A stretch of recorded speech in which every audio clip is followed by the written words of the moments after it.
Olá pessoal, tudo bem?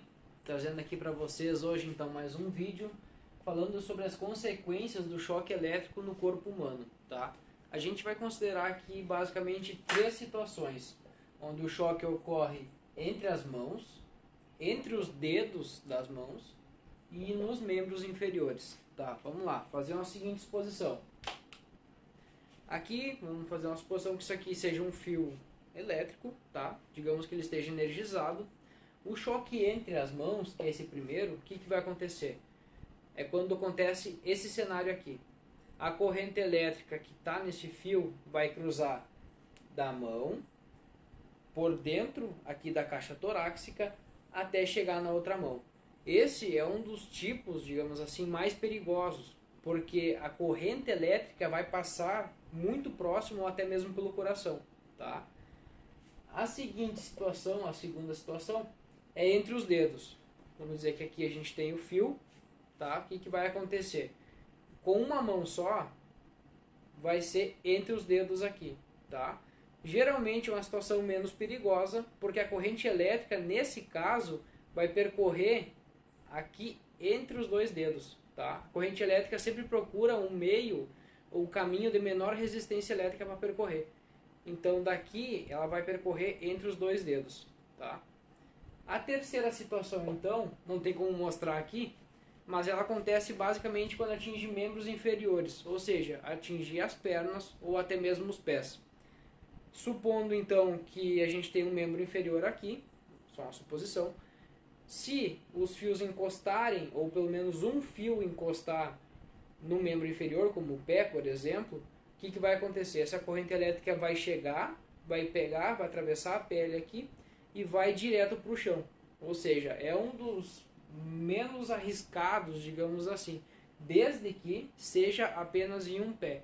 Se a gente fazer uma consideração, por exemplo, que caiu um fio, digamos assim, em cada pé, o que vai acontecer? Se o pé não tiver aterramento, não tiver em contato com o solo, vai acontecer a mesma coisa que acontece entre as mãos. Ou seja, digamos que a gente tem uma situação assim, deixa eu pegar um lápis. Fazer aqui o nosso amiguinho da família Palito. A gente tem aqui o nosso amigo.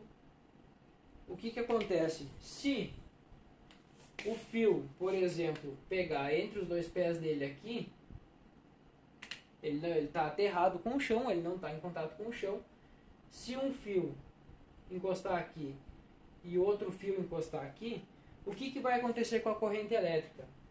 Como ele está aterrado, ele não está aterrado, ou seja, ele está isolado do chão, aqui ele está isolado do solo, a corrente elétrica, por exemplo, se ela for nesse sentido, ela vai vir pelo pé, vai atingir a perna, vai passar pela região pélvica, vai vir até aqui e vai sair lá no outro pé. Esse choque aqui, digamos assim, essa situação ela é tão arriscada quanto as mãos, entre as mãos também. Tá? Então, entre as mãos, se a gente tiver aqui nosso companheiro, aí, se esse mesmo fio que está aqui atingir as mãos, o que vai acontecer? Vai vir aqui, vai passar pela caixa torácica, bem perto do coração, e pode acabar atingindo até mesmo ou desfibrilando o coração. Tá? Entre os dedos, então, eu não preciso fazer aqui uma situação análoga. Tá? Então, o mais arriscado que a gente tem aqui, na verdade, é entre as mãos. Tá? Uma coisa que a gente vai ver também daqui a pouquinho é falar sobre o quão arriscado é um choque elétrico, não tanto pelas partes, mas sim pela corrente elétrica que percorre o nosso corpo. Quanto maior for essa corrente, maior vai ser o dano ou a possibilidade de dano no nosso corpo. Bom, então, falando sobre corrente elétrica, a unidade de medida é ampere, tá? E a gente tem algumas faixas aqui que eu peguei lá do nosso PNLD, tá? Olha só. De 1 mA a 10 mA, ó, miliampere é 1 milésimo de ampere, tá? De 1 mA a 10 mA, a gente sente um leve formigamento, tá? De 10 a 20 mA, a gente pode começar a sentir dor ou um desconforto já bem considerável. De 20 a 100 mA, a gente pode acabar tendo dificuldades respiratórias. Tá? Essa daqui, então, de 1 a 100 mA, já é bem perigoso conforme vai crescendo. Dá para ver, né, que os sintomas pioram, né, conforme vai aumentando a corrente elétrica. Tá?